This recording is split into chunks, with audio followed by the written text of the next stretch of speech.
En el funeral de mi hijo, mi nuera susurró en voz alta: «Yo no voy a cuidar a esa vieja bruja». Pero antes de morir, mi hijo había transferido todos sus bienes a mi nombre en su testamento. Me alegra que estés aquí. Acompáñame hasta el final de esta historia y comenta desde qué ciudad la estás viendo. Quiero saber hasta dónde ha llegado. La funeraria olía a lirios y tristeza. Estaba de pie junto al ataúd de mi hijo, con la mano sobre la caoba brillante, tratando de entender cómo Esteban, mi hijo fuerte, lleno de vida, con apenas 35 años, podía estar ahí, tan quieto. El médico lo llamó un paro cardíaco repentino. A veces pasa, incluso en gente joven y saludable, dijo, como si esa explicación pudiera llenar el vacío con forma de Esteban, que ahora me atravesaba el alma. Amigos y familiares se movían a mi alrededor como sombras, vestidos de negro, con voces apagadas. Llevaba horas recibiendo condolencias, con el rostro congelado en esa máscara que usamos cuando intentamos no desmoronarnos por completo. Mis dedos seguían el borde de madera del ataúd, la última barrera física entre mi hijo y yo. «Aurelia», dijo el señor Ramírez, abogado de Esteban, tocándome suavemente el codo. «Cuando estés lista, tenemos que hablar de ciertos asuntos». Asentí, aturdida. Nada importaba ya, y menos los temas legales. Pero lo seguí a una sala pequeña, apartada de las filas de personas y los susurros de consuelo. Fue entonces cuando la vi. Lorena, mi nuera, acurrucada en una esquina con su hermana.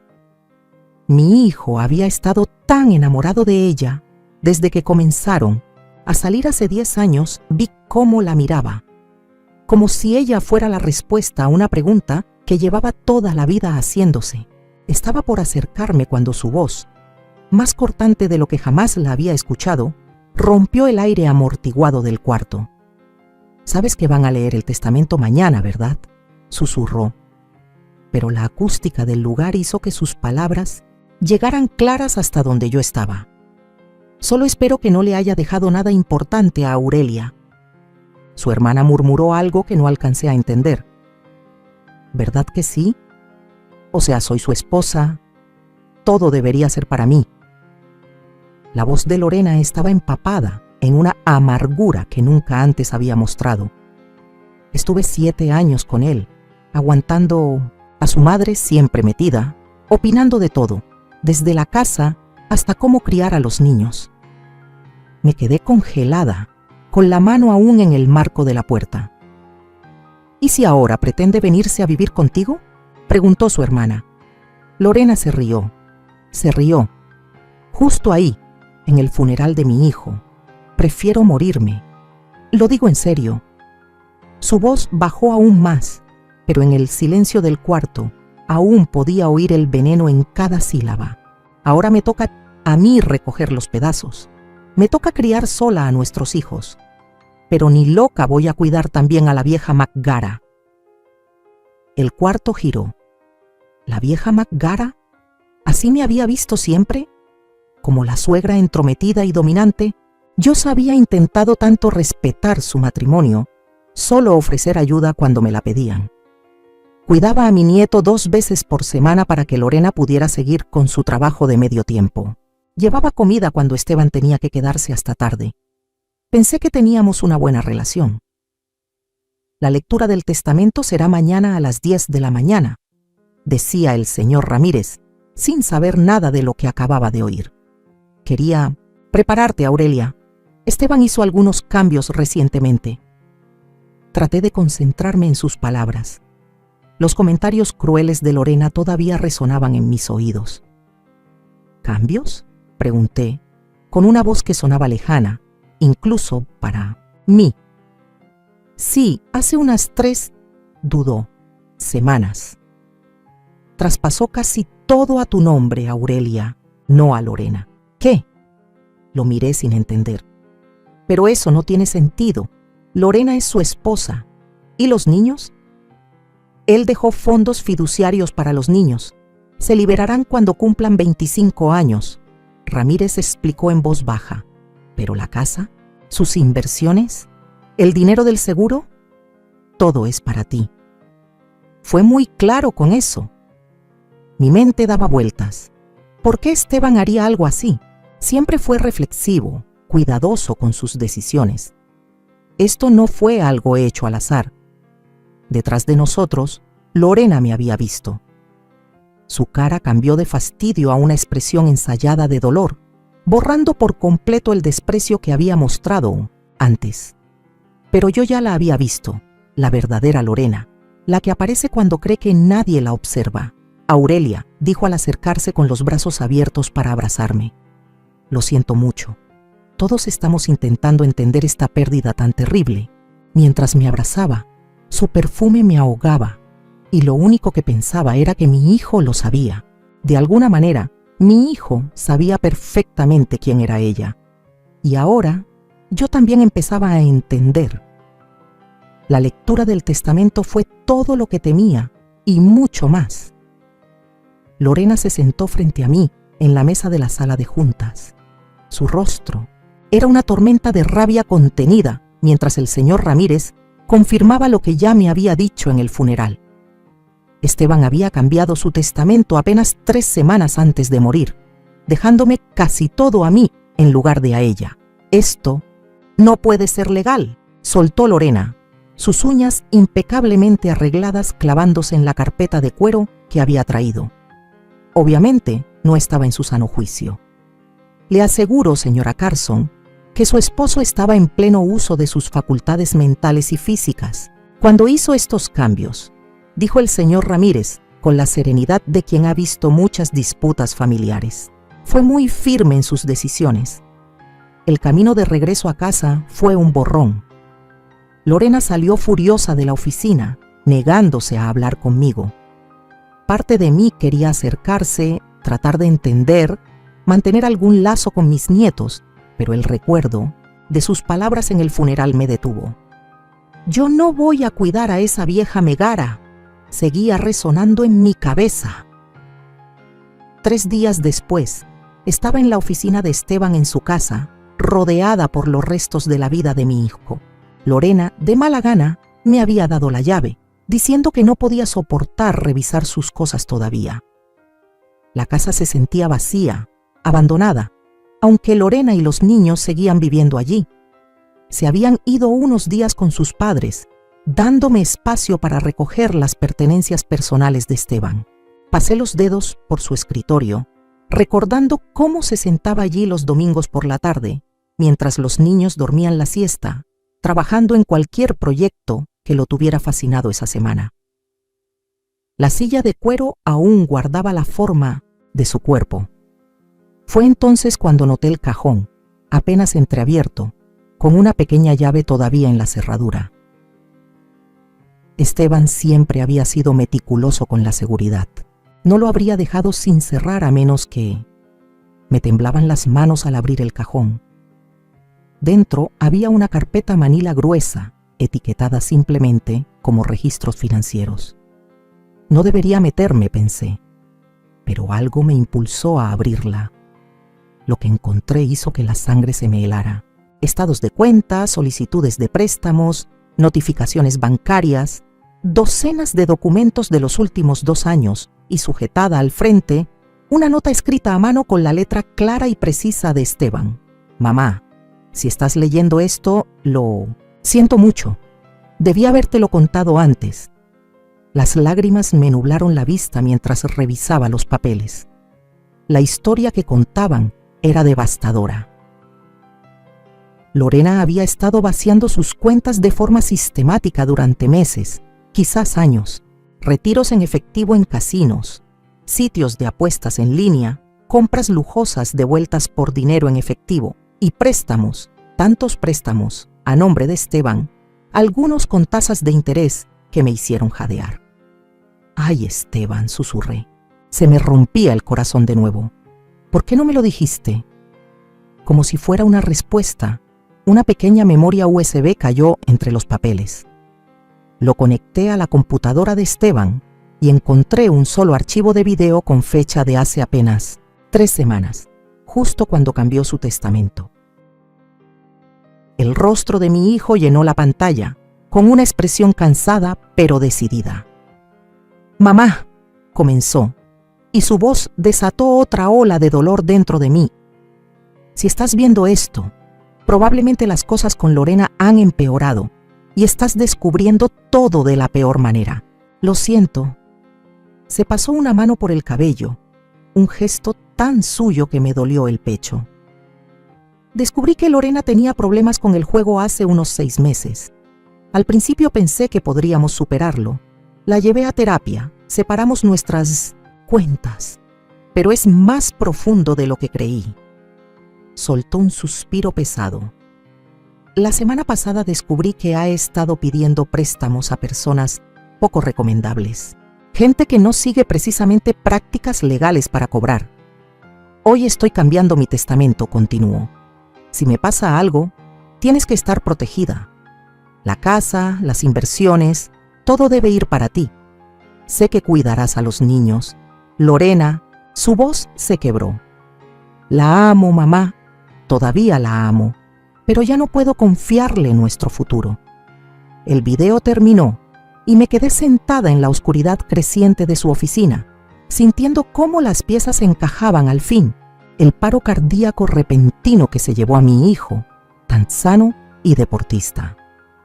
Los cambios misteriosos en su testamento, el veneno en las palabras de Lorena durante el funeral. ¿Había contribuido el estrés por la traición de Lorena a su ataque al corazón? ¿O había algo más oscuro detrás? Un ruido al frente de la casa me sobresaltó. Pasos en el pasillo. Lorena había vuelto. Cerré la computadora de golpe y reuní los documentos, deslizándolos en mi bolso. Fuera lo que estaba ocurriendo, tenía que ser cautelosa por mi seguridad, por el futuro de mis nietos y por la memoria de Esteban.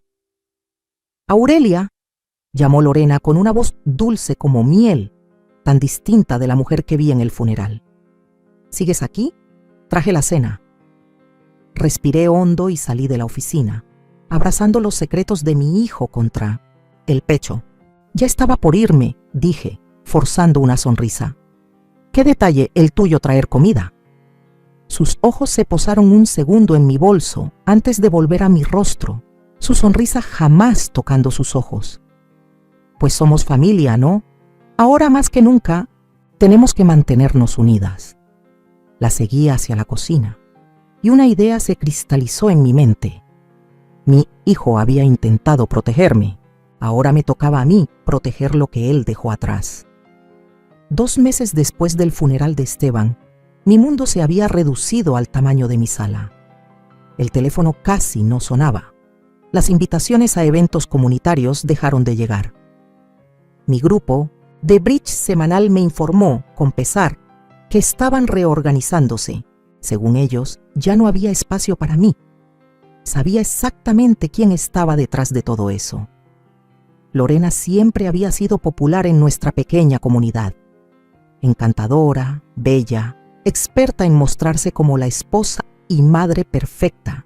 Y ahora, igual de hábil para pintarse como la viuda dolida, cruelmente despojada de su herencia por una suegra codiciosa. ¿Te enteraste de lo que hizo Aurelia a la pobre Lorena? Escuché a la señora Pembroke susurrarle a otra mujer en el supermercado la semana pasada. Se quedó con todo después de que murió Esteban, dejando a Lorena y a los pobres niños, con casi nada. Y eso que Lorena cuidó a Aurelia cuando se fracturó la cadera el año pasado. Dejé mi carrito y salí sin comprar nada, con las mejillas ardiendo de vergüenza. La historia que Lorena había construido no tenía nada que ver con la realidad. Me visitó exactamente 2 veces durante mi recuperación y ambas fue porque Esteban la trajo, pero la comunidad se tragó todo sin cuestionar. Lo peor de todo fue lo que hizo con mis nietos.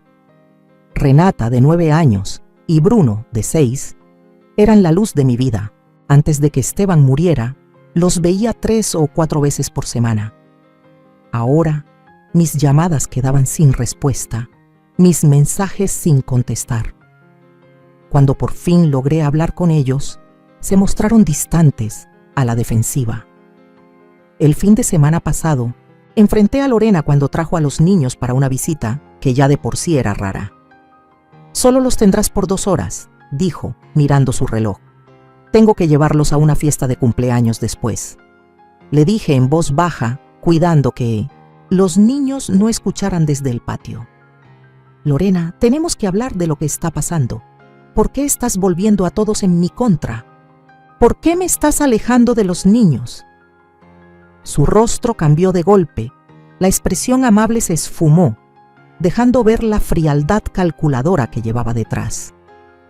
No sé de qué hablas, Aurelia. Tal vez la gente por fin está viendo quién eres en realidad.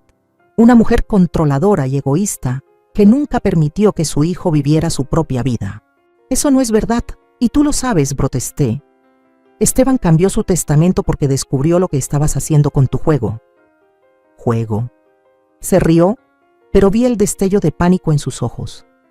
¿Esa es la historia que estás contando? Dios mío, Aurelia, escúchate.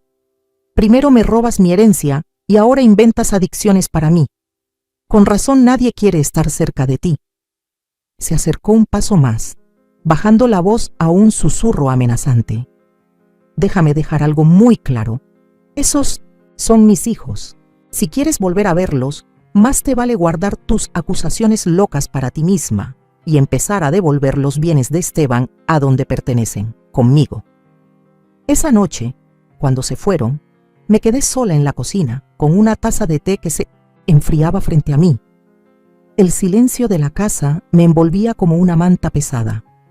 Por primera vez desde que Esteban murió, me permití llorar. Sollozos profundos, entrecortados, que me dejaban sin aire. El aislamiento estaba surtiendo efecto. Empecé a dudar de mí misma, a preguntarme si yo era la villana de esta historia. Tal vez sí había sido demasiado controladora. Tal vez Esteban cambió su testamento por otras razones. Tal vez lo del juego de Lorena no era tan grave como pensé. A la mañana siguiente, me encontré en el consultorio del doctor Robles. Había sido el médico de la familia por 20 años. Vio a Esteban crecer de adolescente a hombre. Seguramente él no se habría puesto en mi contra, pero mientras me examinaba, su trato era frío, profesional, lejos de la calidez de antes. Pareces ansiosa, Aurelia, dijo, anotando en mi expediente sin mirarme a los ojos. ¿Tienes problemas para dormir? Sí, admití. He estado bajo mucho estrés desde que murió Esteban. Él asintió aún sin mirarme. Lorena mencionó que está preocupada por tu estado mental. Dice que has hecho acusaciones extrañas, que estás teniendo problemas para distinguir entre lo real y lo imaginario. Se me heló la sangre. ¿Lorena te habló de mí? Está preocupada, dijo simplemente. Cree que podrías estar en las primeras etapas de una demencia. La paranoia, los cambios de humor, el comportamiento irracional con el testamento. Eso no, yo no. Me costaba encontrar las palabras, impactada por lo mucho que Lorena había envenenado incluso esta relación. El doctor Robles al fin me miró a los ojos. Te voy a recetar algo para la ansiedad y me gustaría que fueras con un neurólogo, solo para descartar cosas. Salí de ahí con una receta que no pensaba surtir y con la aplastante certeza de que Lorena no solo estaba destruyendo mi reputación, sino también mi credibilidad. Si lograba convencer a todos de que yo estaba perdiendo la razón, ¿qué la detendría de impugnar el testamento por esa misma causa? Caminando hacia mi coche, mi celular vibró con un mensaje de un número desconocido. Tenemos que hablar sobre Lorena. Encuéntrate conmigo en el Riverside Café mañana a las 10. Ven sola. La hermana de Lorena quería hablar conmigo. El corazón me latía con fuerza mientras releía el mensaje. Después de tantos meses en soledad, ¿acaso por fin había encontrado una aliada? El Café La Cosecha se encontraba al borde del pueblo, lo suficientemente alejado como para que Lorena y sus amigas no me vieran por ahí. Llegué temprano y elegí una mesa en la esquina, con la espalda contra la pared, donde podía vigilar a cada persona que entrara. La mesera me trajo un café con una sonrisa sincera, sin juicio ni lástima. Era la primera sonrisa, así que recibía en semanas. Justo a las 10, Claudia entró. Era la hermana menor de Lorena, pero no podían ser más distintas. Mientras Lorena siempre lucía impecable y perfecta, Claudia era más relajada, más auténtica. Llevaba unos jeans y un suéter sencillo, el cabello oscuro recogido en una coleta. Me vio enseguida y se acercó sin decir palabra, sentándose frente a mí. ¿Alguien te vio venir?, preguntó en voz baja. Negué con la cabeza. No lo creo. Claudia, ¿por qué tanto secreto? ¿Qué está pasando? Respiró hondo, jugando con la servilleta de papel frente a ella. He querido hablar contigo desde el funeral, pero Lorena no me quita los ojos de encima. Sabe que nunca he estado de acuerdo con la manera en que trata a la gente. Se acercó la mesera y Claudia pidió un café, esperando a que nos dejáramos de nuevo solas para continuar. Aurelia, quiero que sepas que te creo en todo. Las apuestas, los préstamos, todo. Me temblaban las manos cuando dejé la taza sobre la mesa. ¿De verdad? ¿Pero cómo? Porque ya lo he visto antes. El rostro de Claudia se endureció. No es la primera vez. Antes de conocer a Esteban, Lorena estuvo comprometida con un tipo llamado Derek, de una familia con dinero y buen futuro. Casi lo arruina por completo antes de que sus padres intervinieran. Un zumbido me llenó los oídos mientras Claudia seguía hablando, describiendo cómo Lorena había mostrado ese mismo patrón toda su vida. Buscar gente vulnerable, ganarse su confianza, luego aprovecharse de ellos para su propio beneficio. Nuestros padres se lo permitieron, dijo Claudia, con asco evidente en su voz. Pensaban que su belleza y carisma eran dones que debía usar para asegurarse un buen futuro. La animaban a encontrar hombres ricos, a hacer lo que fuera necesario para mantener cierto estilo de vida. Pero ella parecía amar a Esteban, protesté con voz débil. Se veían felices. La sonrisa de Claudia fue triste.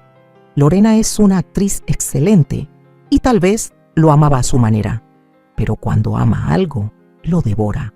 Toma y toma hasta que no queda nada. Sacó de su bolso una libreta pequeña. He estado anotando todo. Las mentiras que ha dicho sobre ti, cómo ha manipulado a los niños, a la comunidad.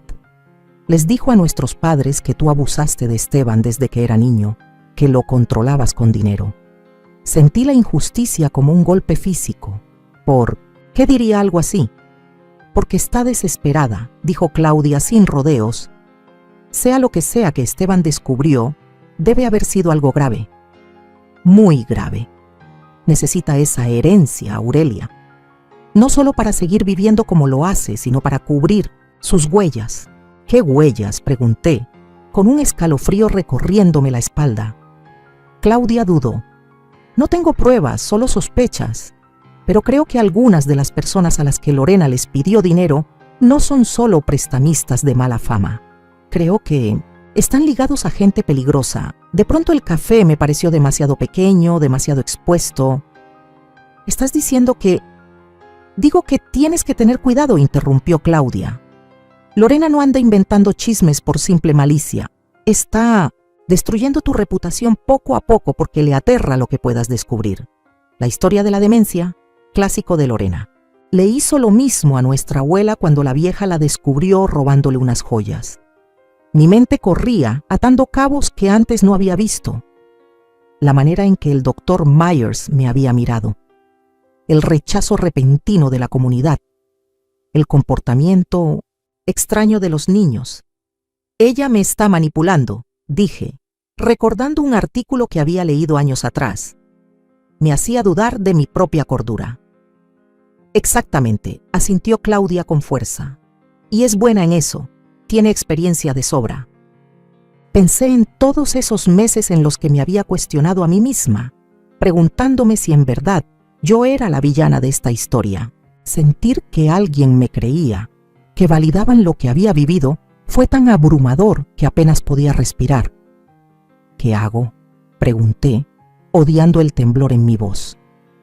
Documenta todo, dijo Claudia con firmeza. Cada interacción rara, cada chisme que llegue a ti, cada vez que te impida ver a los niños y no aceptes nada que venga de ella, ni comida, ni bebida, ni medicinas. ¿Tú crees que ella...? Ni siquiera pude terminar la frase. La expresión de Claudia se volvió seria. Ya no sé de lo que es capaz. La Lorena con la que crecí era manipuladora y egoísta, pero nunca pensé que llegaría a esto. Debe estar bajo una presión tremenda para arriesgarse así. Miró su reloj. Tengo que irme. Lorena cree que estoy en el gimnasio. Sacó un celular desechable y lo deslizó hacia mí sobre la mesa. Usa este para contactarme. Mi número es el único que tiene. No uses tu teléfono normal. No me sorprendería que tenga a alguien espiando tus llamadas. Al levantarse, me pregunté si se iba ya. Dudó un momento. Luego extendió la mano y la apretó contra la mía. No estás loca, Aurelia. Tú no eres la mala aquí. Acuérdate de eso. Cuando se fue, me quedé sentada mucho tiempo, aferrándome al celular como si fuera mi única tabla de salvación.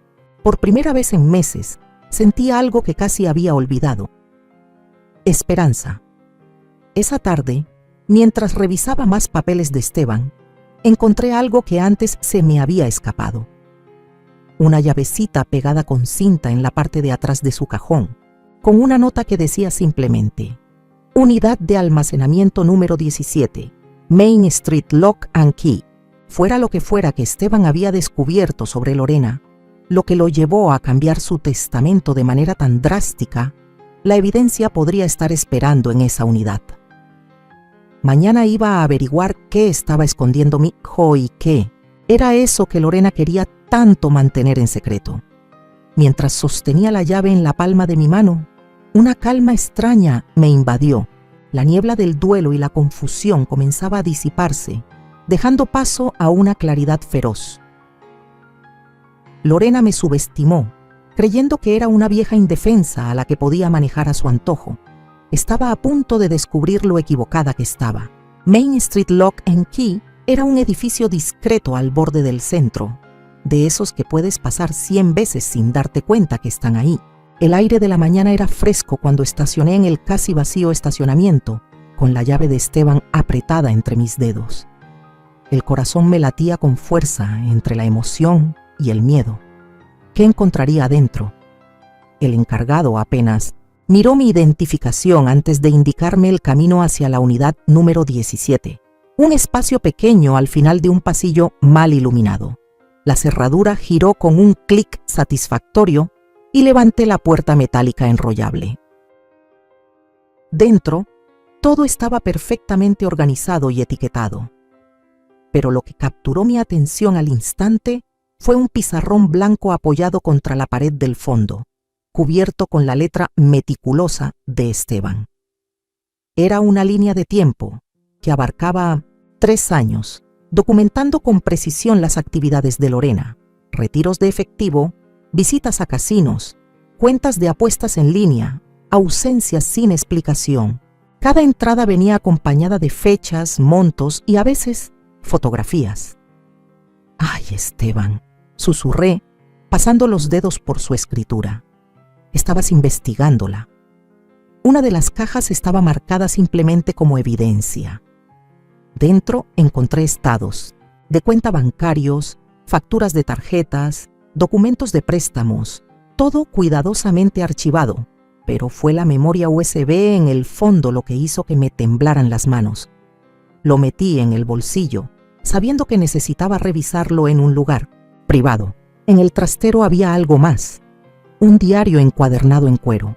La primera entrada estaba fechada hace 3 años, justo después del 6º cumpleaños de Renata. La última fue escrita 4 días antes de la muerte de Esteban. Hoy enfrenté a Lorena. La última entrada decía: le mostré lo que encontré. Al principio lo negó todo. Luego se puso histérica. Dice que no entiendo la presión que ha tenido encima. Tiene razón. No entiendo cómo alguien puede apostar el futuro de nuestros hijos. Puede endeudarnos con gente capaz de amenazar. Me suplicó que no dijera nada, especialmente a mamá. Prometió que buscaría ayuda, que podríamos superar esto juntos. Quiero creerle. Por los niños, necesito hacerlo. Pero hoy cambié el testamento por si acaso. Si algo me pasa, mamá se encargará de proteger a los niños. Las lágrimas me nublaban la vista cuando cerré el diario. Esteban lo sabía todo y había enfrentado a Lorena solo 4 días antes de su repentina parada cardíaca. Pasé horas en ese trastero, fotografiando, documentos, leyendo las notas de Esteban, armando las piezas de un rompecabezas que nunca quise resolver. Para cuando salí, deslizando las pruebas más importantes en mi bolso, ya no era la misma mujer que había llegado esa mañana. La niebla del duelo y la duda se había disipado, reemplazada por un propósito frío y claro. Lorena tenía que ser detenida, no solo por mí, sino por mis nietos. Esa tarde llamé a Claudia desde el celular desechable. Encontré las pruebas de Esteban, le dije. Mi voz era más firme de lo que había sido en meses. Es peor de lo que pensábamos. Creo que Lorena podría tener algo que ver con la muerte de Esteban. El jadeo de Claudia se escuchó claramente. Eso es una acusación muy seria, Aurelia. Lo sé, y no tengo pruebas. Aún no. Pero Esteban la enfrentó por el juego apenas unos días antes de morir. Y fíjate cómo ha trabajado sistemáticamente para desacreditarme desde entonces. Está aterrada de que descubra la verdad. ¿Qué vas a hacer?, preguntó Claudia. Luchar, respondí con firmeza. ¿Me ayudarás? 2 días después, Claudia y yo nos reunimos con el doctor Carlson, un neurólogo respetado de la ciudad vecina, alguien sin conexión alguna con Lorena ni su círculo social. Me sometí a un chequeo completo, pruebas cognitivas, escaneos cerebrales, todo. Señora Carlson, dijo el doctor Carlson cuando llegaron los resultados, puedo afirmar con absoluta certeza que no presenta signos de demencia ni deterioro cognitivo. De hecho, su agudeza mental es excepcional para una mujer de cualquier edad. Le pedí su diagnóstico por escrito y me entregó también una declaración para responder a las preocupaciones que habían surgido sobre mi estado mental. Después, contraté a un investigador privado llamado Mauricio, recomendado por Claudia. Era caro, pero con acceso al dinero de Esteban, eso ya no era un problema. Necesito documentación de todo lo que está haciendo Lorena, le dije. Los rumores que está esparciendo, con quién se reúne, todo. Y necesito saber de quién pidió dinero prestado. Mientras tanto, empecé a reconstruir mis vínculos sociales, comenzando con Pilar, mi amiga más antigua, quien se había alejado de mí tras escuchar los rumores de Lorena. Te he extrañado, le dije simplemente cuando aceptó con cautela mi invitación a tomar café. Pilar se veía incómoda. Escuché algunas cosas, Aurelia, sobre cómo trataste a Esteban, sobre el testamento. Deslicé el informe del doctor Carlson por la mesa. Lorena anda diciendo que tengo demencia. Esto prueba que no es cierto. También ha dicho que fui abusiva con Esteban. Tengo décadas de cartas, tarjetas de cumpleaños y fotos que demuestran lo contrario. La miré a los ojos. Está destruyendo mi reputación porque teme lo que sé. Lentamente, con método, comencé a recuperar mi vida. Me uní a un nuevo club de bridge en la ciudad vecina. Empecé a hacer voluntariado en la biblioteca, donde la jefa de bibliotecarios, que nunca soportó a Lorena, me recibió con los brazos abiertos. Abrí un blog donde contaba mi camino como viuda, escribiendo con cuidado sobre mi duelo, sin mencionar las corrientes oscuras que lo atravesaban. Cada pequeña victoria me fortalecía. Cada prueba que Mauricio descubría, y fueron muchas, confirmaba lo que ya sabía. Lorena estaba desesperada, era peligrosa y se estaba desmoronando. La última pieza encajó cuando Mauricio descubrió quién le había prestado dinero a Lorena, un hombre llamado Vincent Carrera, con lazos con el crimen organizado en Chicago. Le debe más de 200,000, me dijo Mauricio con gravedad. Y esa clase de gente no ofrece plazos de pago.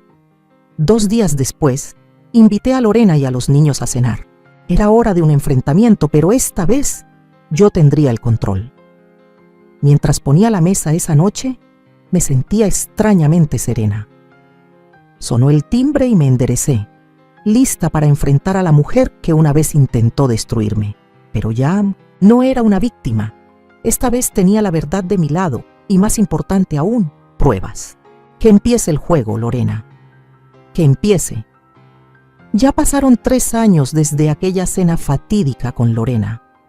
Aún recuerdo cómo llegó a mi casa, con el maquillaje impecable y una sonrisa fingida, los niños siguiéndola como sombras. «Abuela», gritó Renata corriendo a abrazarme. Con 9 años todavía era lo bastante niña como para mostrar cariño sin reservas. Bruno, con 6, se quedó atrás, observándome con desconfianza, producto de las historias que Lorena seguramente le había contado. «Pasen, pasen», dije con calidez, haciéndolos entrar. «La cena casi está lista». Lorena miraba todo con recelo, quizás esperando encontrar policías o abogados listos para emboscarla. Pero lo único que halló fue una cena bien pensada y una abuela deseosa de ver a sus nietos. El enfrentamiento llegó después, cuando los niños ya estaban en la sala viendo una película. «Sé todo, Lorena», dije en voz baja, deslizando una carpeta por la mesa. «Las apuestas, los préstamos con Vincent Carrera, las mentiras que has contado sobre mí». Su rostro se descompuso. «No sé de qué». «Por favor, no insultes mi inteligencia», la interrumpí. «Esteban documentó todo antes de morir. Encontré su bodega». Por un instante vi miedo verdadero en sus ojos. Luego su expresión se endureció. «¿Y qué? Es tu palabra contra la mía. Todos piensan que estás perdiendo la cabeza». Sonreí entonces. Una sonrisa pequeña, satisfecha. «Ya no. Tengo un informe neurológico que demuestra que estoy perfectamente sana. Tengo declaraciones de tu hermana sobre tu historial de manipulación. Tengo pruebas de que le debes $200,000 a un hombre vinculado al crimen organizado. Y tengo toda la documentación de Esteban». Le temblaban las manos cuando alcanzó su copa de vino. «¿Qué quieres?» «Una tregua», respondí sin rodeos. «No quiero destruirte, Lorena. Solo quiero formar parte de la vida de mis nietos. Quiero que se acaben los rumores. Quiero paz». Me miró, intentando tal vez descubrir una debilidad, una mentira. «¿Y si me niego? Entonces llevaré todo lo que tengo a la policía. Apostar no será ilegal, pero los préstamos, la conexión con Carrera, eso sí que les va a interesar, especialmente considerando la fecha de la muerte de Esteban». «¿Me estás acusando de...?» Su voz subió, presa del pánico. «No te acuso de nada», la interrumpí. «Solo presento hechos. Esteban te enfrentó sobre las apuestas y los préstamos 4 días antes de morir. Cambió su testamento para proteger la herencia de los niños. Y luego tuvo un evento cardíaco repentino a los 35. Lorena se desplomó en la silla, su fachada hecha pedazos. Por primera vez vi a la verdadera mujer detrás de Beguió, la máscara, asustada, desesperada, acorralada. «Yo no lo maté», susurró, las lágrimas arruinando su maquillaje. «Te juro que no. El estrés, la pelea que tuvimos, tal vez eso contribuyó, pero nunca quise que muriera. A mi manera lo amaba». Observé su rostro tratando de encontrar verdad en sus ojos. Hasta hoy, no sé si le creo, pero en ese momento tomé una decisión por la paz, por mis nietos, por mi propio futuro. «Esto es lo que va a pasar», le dije. «Voy a pagar tu deuda con Carrera, no por ti, sino para alejar ese tipo de gente de mis nietos.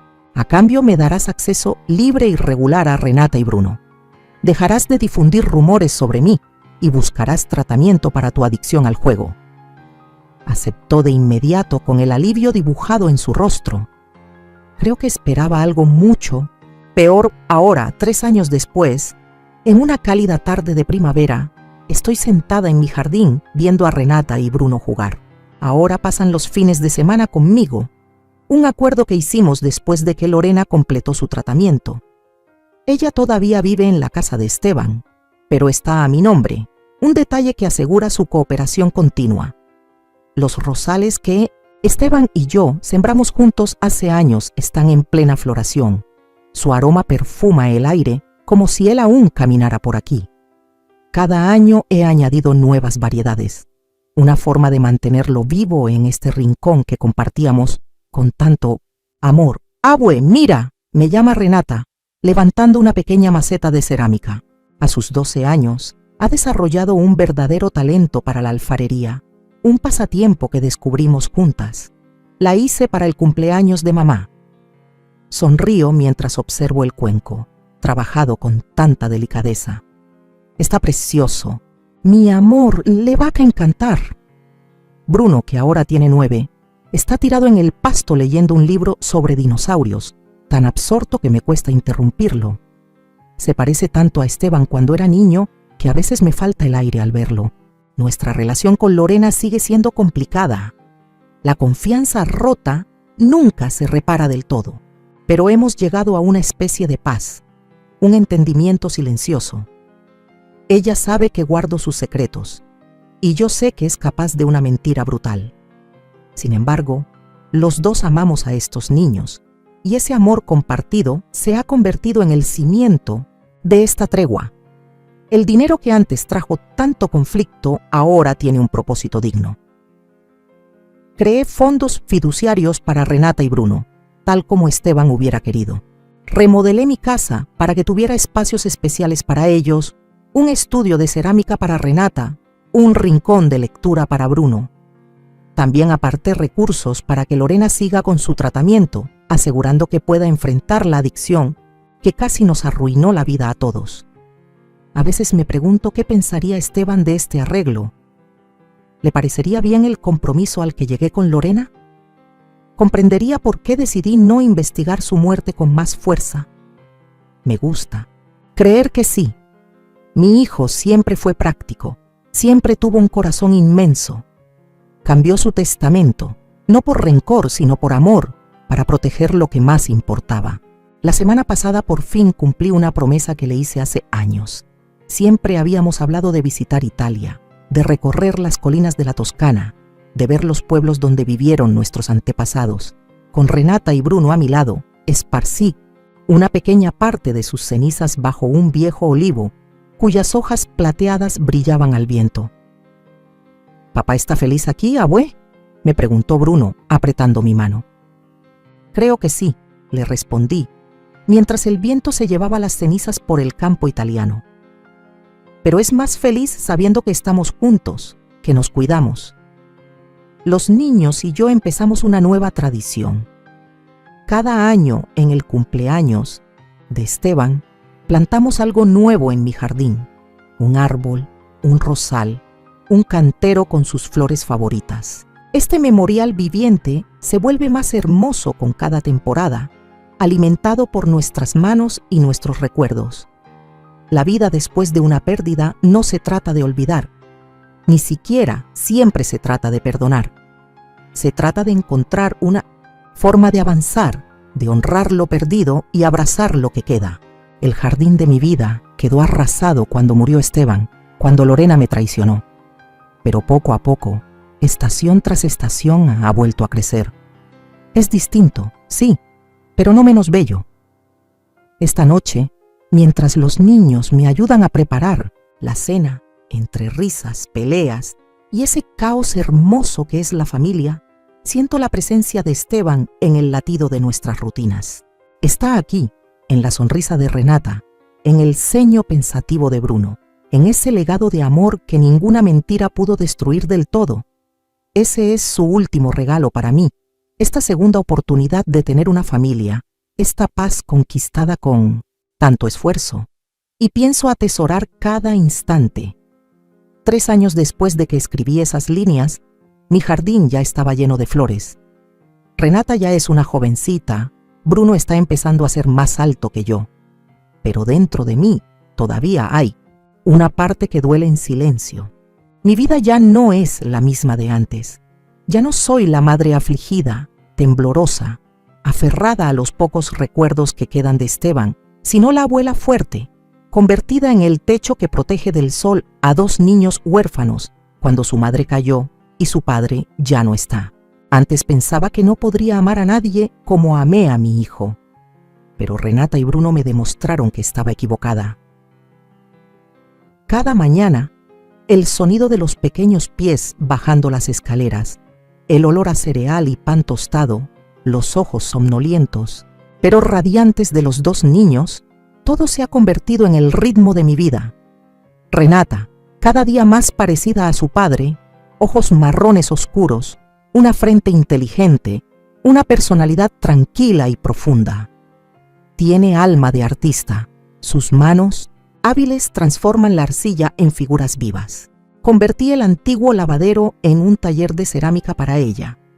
Colgué sus primeras obras en la pared de la cocina como si fueran los cuadros más valiosos. Bruno es enérgico, curioso, siempre con un libro en la mano.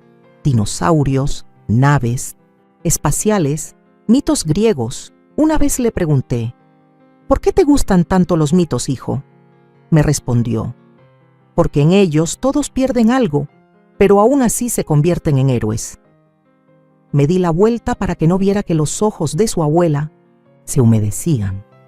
Lorena, después de un tiempo en tratamiento y un acuerdo vinculante, cumplió su palabra. Sigue viviendo en la antigua casa de Esteban, ahora a mi nombre, y ve a los niños según el horario establecido.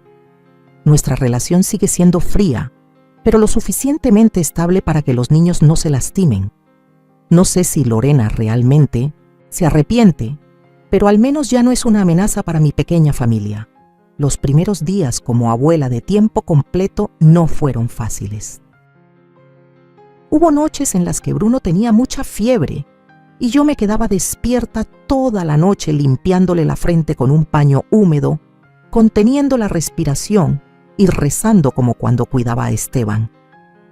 Hubo veces en que Renata se rebeló en mí, la adolescencia, gritándome, «Tú no eres mi mamá», y luego se tapaba la cara llorando de arrepentimiento.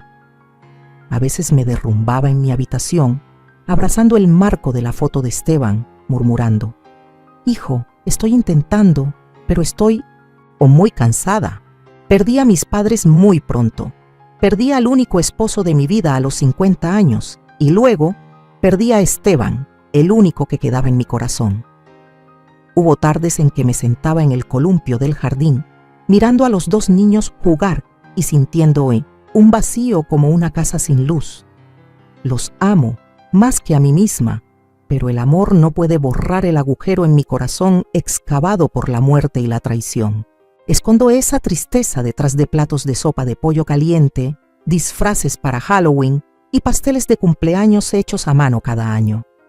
Aprendí a educar sin obligar, no a ser madre de nuevo, sino a ser una abuela comprensiva, lo suficientemente fuerte como para ser un apoyo, lo suficientemente distante como para dejar que mis nietos crezcan por sí solos.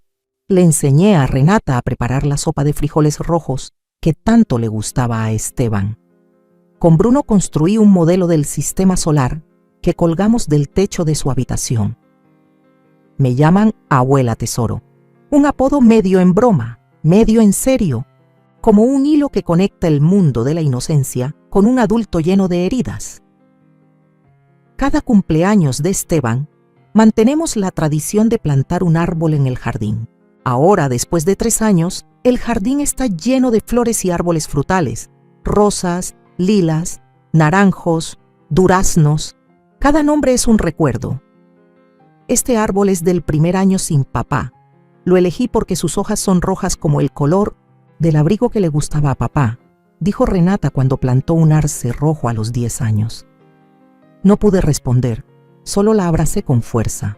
Una vez le pregunté a Bruno, ¿te acuerdas de tu papá? Asintió. Pero tú eres como papá, tú lo sabes todo, nunca me abandonas. Me di la vuelta, las lágrimas cayeron en silencio sobre el cabello suave del niño.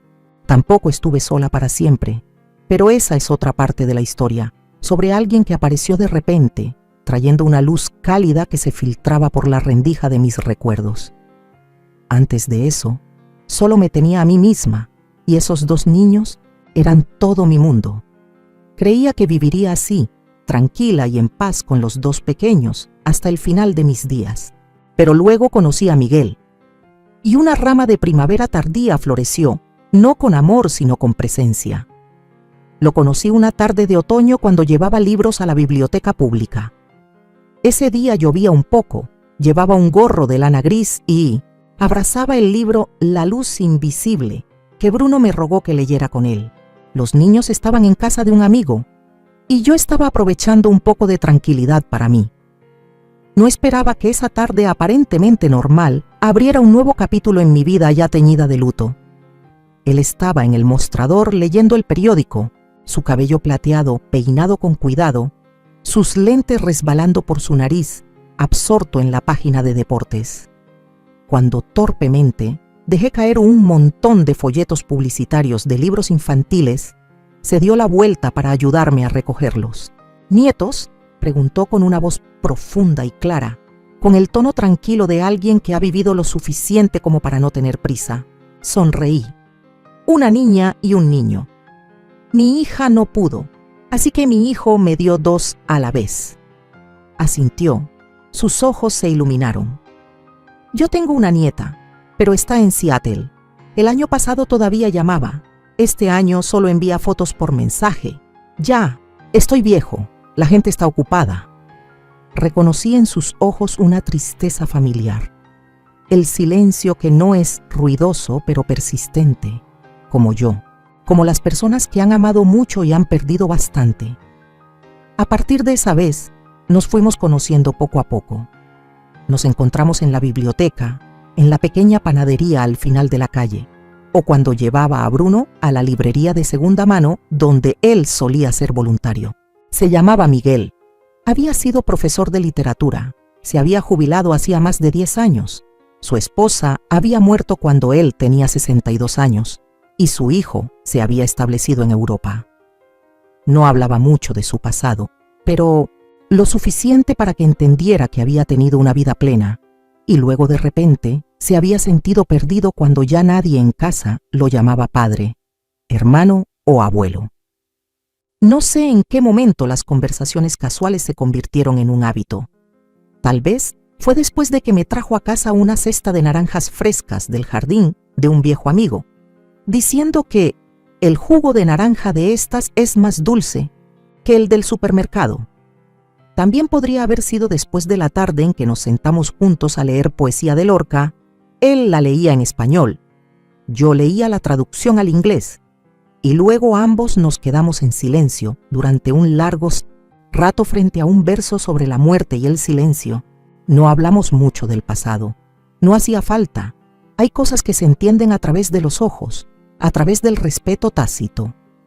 No le conté en detalle lo que había pasado, lo de Lorena, lo de Esteban, lo de la casa que era donde aprendí a ser abuela. Pero le conté que había perdido a mi hijo, y él asintió como si ya lo hubiera escuchado en el silencio de mi voz antes. Una vez Renata me preguntó con una voz mitad curiosa, mitad cautelosa: ¿El señor Miguel es tu novio, abuela?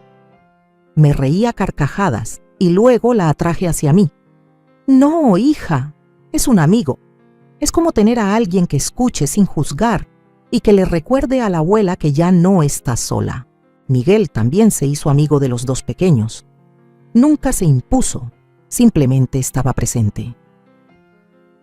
Le enseñó a Renata a leer partituras, ayudó a Bruno a armar un modelo de motor de avión en miniatura y a veces preparaba conmigo una taza de té de manzanilla y nos sentábamos en el porche escuchando el viento susurrar a través de los rosales que Esteban y yo habíamos plantado. No es amor, no es un reemplazo para el que se fue. Solo es una mano que siempre está ahí cuando necesito tomarla, una risa sincera entre las tardes frías, un pequeño espejo que refleja la parte de mí que había olvidado, que alguna vez fui una mujer, no solo una madre, una abuela. Cuando Bruno cumplió 10 años, me regaló una pintura hecha con acuarelas, una escena de Miguel y yo sentados a la mesa, rodeados de árboles y vasos humeantes. Ya no estás triste, dijo Bruno, porque tienes a alguien con quien jugar al ajedrez. Solo lo abracé sin decir nada. ¿Por qué iba a estar triste cuando vivía en una casa llena de voces de niños, olor a pastel, y la luz de la tarde brillando en el cabello plateado del amigo que me había acompañado a través del largo invierno de mi vida? Un año después, Miguel se mudó a un pequeño departamento a unas cuadras de mi casa. No para vivir juntos, no para cuidarme. Mantuvimos nuestras vidas privadas, nuestros silencios necesarios. Pero venía a mi casa todos los miércoles por la tarde, horneaba pasteles, leía el periódico, le enseñaba a Renata algunas palabras en español y ayudaba a Bruno a resolver acertijos difíciles. A veces traía su vieja guitarra y tocaba algunos boleros antiguos. A veces yo le prestaba la chaqueta de Esteban cuando hacía frío. A veces ambos nos sentábamos en silencio, escuchando la lluvia caer sobre el tejado. Ya no le pido nada a la vida. No necesito un amor apasionado ni promesas de color de rosa.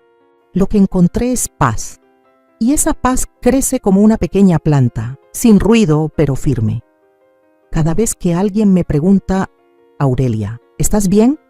Sonrío sinceramente. Estoy bien. Tengo unos niños buenos, un jardín hermoso y un amigo que nunca me ha preguntado quién tengo que ser para merecer ser amada. A veces la vida nos arranca de raíz. Lo perdemos todo en un abrir y cerrar de ojos y nos quedamos de pie, como un árbol deshojado, preguntándonos cómo seguir respirando. Cuando todo duele, yo perdí a mi hijo. Perdí la confianza, la tranquilidad. Me vi rodeada de mentiras, traiciones y silencios que pesaban más que 1000 palabras. Pero hoy, después de haber vivido todo aquello, después de haber sobrevivido a las palabras crueles de una nuera que juró que jamás cuidaría a esa vieja bruja, después de haber sido acusada de locura, de egoísmo, de robar lo que era mío por derecho y por amor, puedo decir que no soy la misma mujer. He aprendido que la verdad tiene raíces profundas, que puede parecer que las mentiras florecen más rápido, que las apariencias engañan a todos, pero al final, lo verdadero prevalece, que una madre que ama con todo su ser puede convertirse en la roca de una familia quebrada, en el faro de 2 niños huérfanos que necesitaban un lugar seguro donde crecer. Aprendí también que el amor no siempre regresa en la forma en que se fue, que perder a un hijo no significa dejar de amar, ni dejar de ser madre. Significa transformar ese amor en otra cosa, en ternura para los nietos, en coraje para protegerlos, en sabiduría para guiarlos. Renata y Bruno me enseñaron que siempre queda algo por lo que vivir, incluso cuando todo parece perdido. Y aprendí que no hace falta tener una historia de amor para sentirse acompañada. A veces basta con una presencia amable, una taza de té compartida en silencio, una voz que no pregunta ni exige, solo está. Miguel no vino a llenar un vacío, él vino a recordarme que yo sigo siendo una mujer, que no todo ha terminado, que todavía puedo reír sin culpa, sentir sin miedo. La vida no volvió a ser la misma, nunca lo será. Pero encontré algo más poderoso que la felicidad perfecta que se nos escapa. Encontré paz. Y esa paz la sembré yo, con manos cansadas, sí, pero decididas. La regué con lágrimas, la aboné, con paciencia, y ahora florece en cada risa de mis nietos, en cada árbol que plantamos, en cada noche en la que me acuesto sabiendo que hice lo que debía. No fue fácil. Hubo momentos en que dudé de mí misma, en que me sentí sola, rota, traicionada. Pero también hubo momentos de redención, personas que me tendieron la mano, verdades que salieron a la luz, justicia que se abrió paso entre la oscuridad.